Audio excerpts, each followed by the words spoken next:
আসসালামু আলাইকুম viewers, welcome to শাইনিশাস ডুও ডায়েরি। আজকে চলে আসছি আপনাদের সাথে এই বৈশাখের মাসে একটা নতুন ব্লগ নিয়ে, একটা মেলার ব্লগ নিয়ে। হ্যাঁ, একটা ঐতিহাসিক জায়গা বা ঐতিহাসিক কিছু আপনাদের দেখাবো। তবে বর্তমানে ট্রেন্ডিং রিসোর্ট বা অন্য কিছু না, এটা ওয়েলকাম টু ভিলেজ ফেয়ার। আপনাদের সাথে পরিচয় করে দেব অত্যাধুনিক নয়, খুবই সাধারণ পূর্বের প্রাচীন এক ঐতিহ্যবাহী মেলার সাথে। তো চলেন পুরো ব্লগটা দেখা যাক, ব্লগ স্কিপ করবেন না। হ্যাঁ, ব্লগটা কিন্তু খুব পুরানো। এক তো শীতকালীন ব্লগ, দ্বিতীয়ত দেখলে বোঝা যাচ্ছে এটা হচ্ছে একদম নির্বাচনের পরপর বানানো ব্লগ। তো এখন ভাবলাম বৈশাখের শুরুতেই আপনাদের সাথে মেলার একটা ভাব আছে, সেই ভাবের সাথে আবেশ মিশিয়ে আমি এই ব্লগটা আপনাদের সাথে শেয়ার করছি। তো এখন আমি হচ্ছে রিক্সায় করে যাচ্ছি মেইন রোড মানে ত্রিমোহনী বাস স্ট্যান্ড। ওইখান থেকে আমরা মেলার উদ্দেশ্যে রওনা দেব। তা চলেন আমরা পুরো মেলাটা দেখি।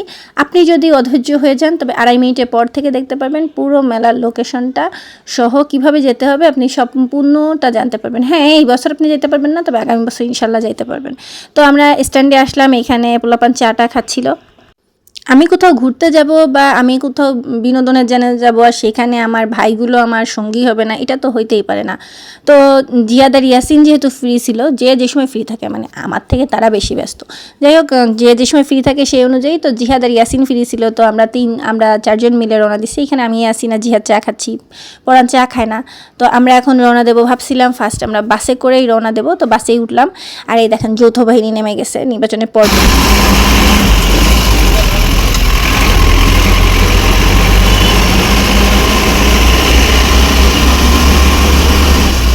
তো পরিবেশ একটু গরম। তো আমরা এখন যাচ্ছি হচ্ছে কোনাপাড়া বাস স্ট্যান্ডের দিকে। ত্রিমোহনী বাস স্ট্যান্ড থেকে কোনাপাড়া বাস স্ট্যান্ডের দিকে যে লোকাল গাড়িগুলো রামপুরা ত্রিমোহনী এই রোডে চলে, চট্টগ্রাম হাইওয়েতে, সেই রোড ধরে যাচ্ছি। এই যে এটা হচ্ছে মোস্তমাঝি এলাকা।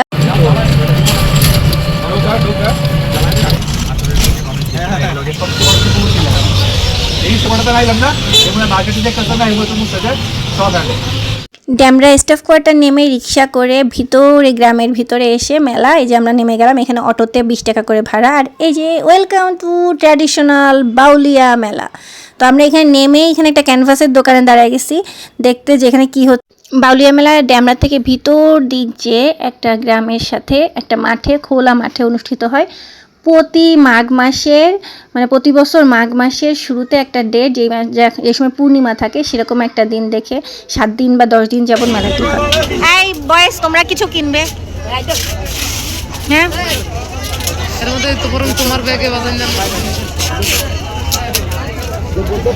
দাও এদিক দেখাই নি। তোমরা কিছু কিনবা?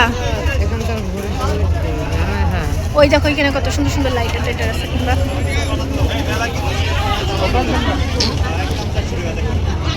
এরা দেখতে কিউট না, এদেরকে কিনবো না। ইয়াসিন একা একা ফিল করছো না, ওকে রেখে তোমরা কি গল্প করছো?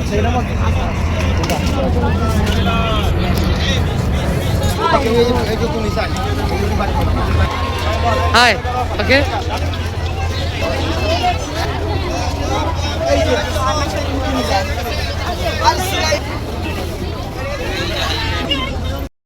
আমার কেনাকাটার ব্লগের পাশাপাশি শুনে নেন, বাউলিয়া বাবা বা বাউলিয়া সাহেব নামে একজন পুণ্যবান ব্যক্তি ছিল, যাকে সাধক মানত এই এলাকার লোকজন। প্রায় 150 থেকে 200 বছর আগে সেই ব্যক্তি এই এলাকায় ছিলেন এবং আসছিলেন। তার আধ্যাত্মিক খুব ক্ষমতা ছিল, আল্লাহর রহমত বলেন বা বরকত বলেন, যাই হোক। তো সেই অনুযায়ী সেই লোকের স্মরণেই এই বাউলিয়া মেলা প্রথম থেকে অনুষ্ঠিত হয় এবং এই মেলাটা আজও অনুষ্ঠিত হচ্ছে। একসময় শীতলক্ষার তীরে বাউলিয়া মেলাটা ড্যামরা আর পাশে রূপগঞ্জ মিলে আয়োজিত হতো।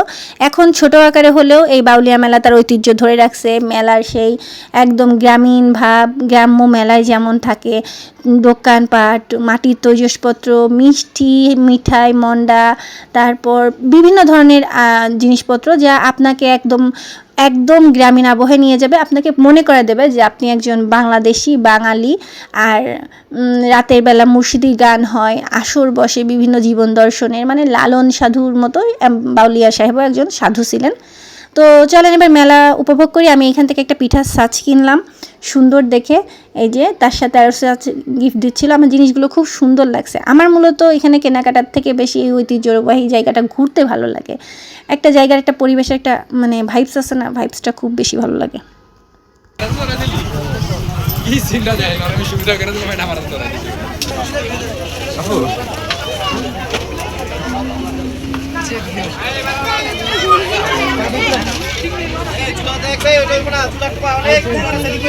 ফুচকা পানিপুরি একটাই বলেছি।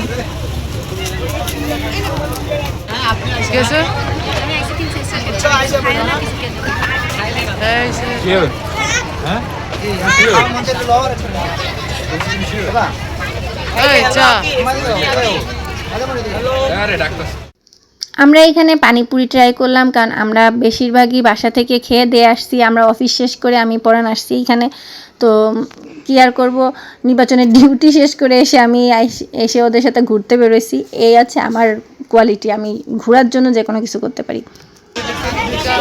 না না মাথার দিক দিয়ে দিক ওই যে মেয়েগুলো যেই দেখছে এখানে 3টা ছেলে, বুঝছো, ছাত্রামি শুরু হয়ে গেছে আল্লাহর নাম নিয়ে, বুঝছো। ওই চা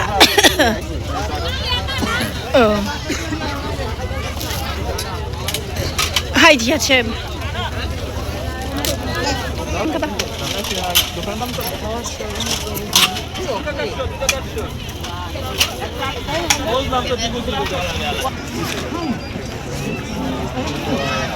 একটা বেলুন পিড়ি কেনবই। এই যে ওই যে তোমার বই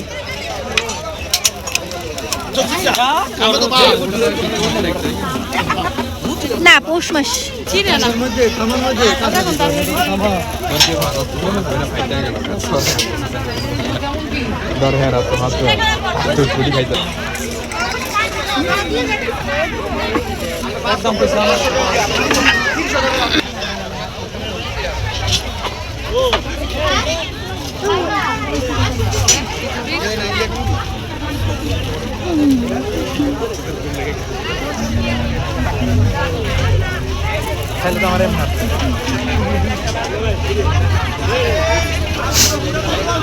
স্টিলের প্লেট ভাবিলাম এই জায়গাতে কি পরিমাণ কালেকশন, স্টিলের প্লেট হ্যাঁ ভাবিলাম জানি না যে পরিমাণ কালেকশন এতে নিয়ে গেলে আমার মেলা দিয়ে যাবে। এক এক পাশে এক এক ধরনের দোকানপাট। আমরা এখন চলে আসছি মিষ্টির দোকানের দিকে। দেখেন সবাই হাতে করে একদম মানে কি বলে লাইভ পিৎজার মতো লাইভ মিষ্টি বানাচ্ছে ময়রারা। জানেন যারা মিষ্টি তৈরি করে তাদেরকে কিন্তু ময়রা বলে, এটা আমরা কতজন জানি না। আর এইটা হচ্ছে মেলার অরিজিনাল ভাইবস দেয়, একদম মানে একদম নস্টালজিক ফিলিংস। গজা, খাজা, মুরকি, খই। তো আমি এখান থেকে খই কিনলাম। আমি বাউলিয়া মেলায় আসলে কিছু কিনি বা না কিনি, খই কিনে নিয়ে যাই, কারণ এই জিনিসটা পাওয়া যায় না অ্যাভেলেবেল। তবে গুড়ের যেটা ওরা মাখায় রাখে ওইটা একদম চামটি মেরে যায়, পরে বাসায় খাওয়া যায় না, কিন্তু নর্মালটা অনেক দিন পর্যন্ত মচমচে থাকে। আমি যেহেতু শেষ দিন গেছি তাই মেলার অনেক দোকানপাট ভাঙা হয়ে গেছে অলরেডি। এই রাতের পরেই মেলা শেষ ছিল। আর আমি শুধু পোলাপানদের জিজ্ঞেস করছি তোমরা কী খাবা, তোমরা কী কিনবা। আর আমি যে সাথে 3 জনে নিয়ে গেছি তারা কিচ্ছু কিনিনি, কিচ্ছু খাইনি। মূলত বুঝলাম আমার প্রেশারেই ঘুরতে বেরোয়েছে, আমার সাথে যাইতে হবে তাই। তো আমরা এখানে মিঠে দেখছিলাম। আর পরাণের খুব পছন্দের একটা মিষ্টি আছে এখানে পাওয়া যায়, বালিশ মিষ্টি। মানে এক একটা মিষ্টি বিশাল বড় সাইজের, এক একটা মিষ্টি 2 থেকে 2.5 কেজি ওজনও হয় অনেক সময়। তো সেই মিষ্টিগুলো এবার নাই, এবার সব ছোট ছোট ল্যাংচা কোয়ালিটির মিষ্টি তৈরি করছে। তো আপনারা যদি সুযোগ পান তাহলে আগামী মাঘ মাসে ইনশাল্লাহ নিজেদের পরিবারের সাথে একদিন একটা বেলা 1 ঘন্টা খানিকের জন্য ঘুরে আসতে পারেন। ঢাকার আশেপাশে যে কোনো জায়গায় যদি আপনি থাকেন, যাত্রাবাড়ি ড্যামরা স্টাফ কোয়ার্টার পর্যন্ত আসলে ওখান থেকে 20 টাকা করে অটো ভাড়া।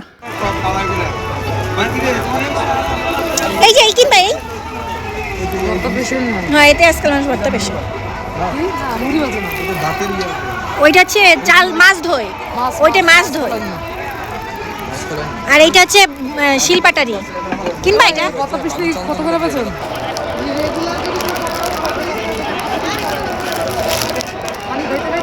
এই ব্যাংক কিনবা কেউ? চলো না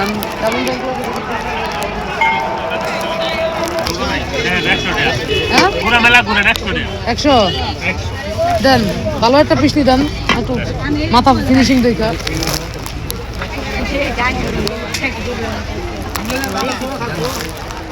বাবা এটা আমার খাইতে উঠবো নি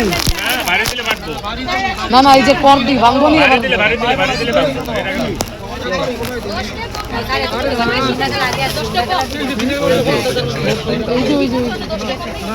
এই গিট্টিটা কাঠের গিট্টিটা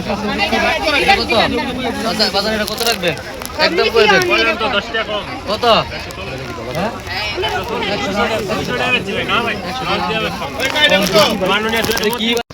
আমি কিছু ছোট ছোট ব্রুস কিনছি, একটা বেলন কিনছি, বেলন মানে রুটি বানানো, আর হচ্ছে এই দেখেন রসগোল্লা। আমরা সবাই মিলে গরম গরম রসগোল্লা খাইছি। এই যে বালিশ মিষ্টির একটা মিডিয়াম সাইজ করছে, এটাও মিডিয়াম সাইজ, মানে এর থেকেও বড় সাইজ হয়, পরানকে দেখাচ্ছিল। আর এই জায়গায় কাপ দই পাওয়া যায়। আর আমি কিনছি একটা সুন্দর একটা ভর্তা করার শিলপাটুনি, আমার ওই জিনিসটা খুব বেশি পছন্দ হয়েছে।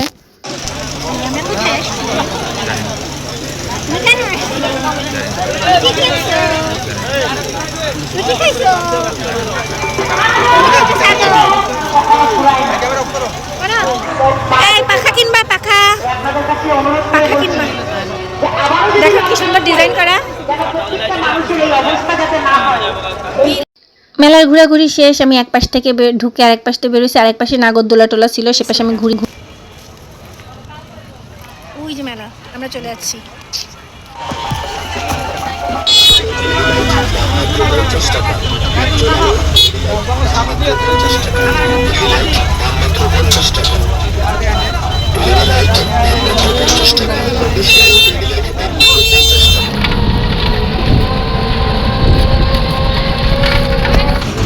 সমস্যা, তুমি তো ভদ্র ছেলে, চা খাও। এই দেখো অভদ্র ছেলে, অভদ্র ছেলে দেখাও। হ্যাঁ অভদ্র ছেলে, কি ভদ্র দেখছো।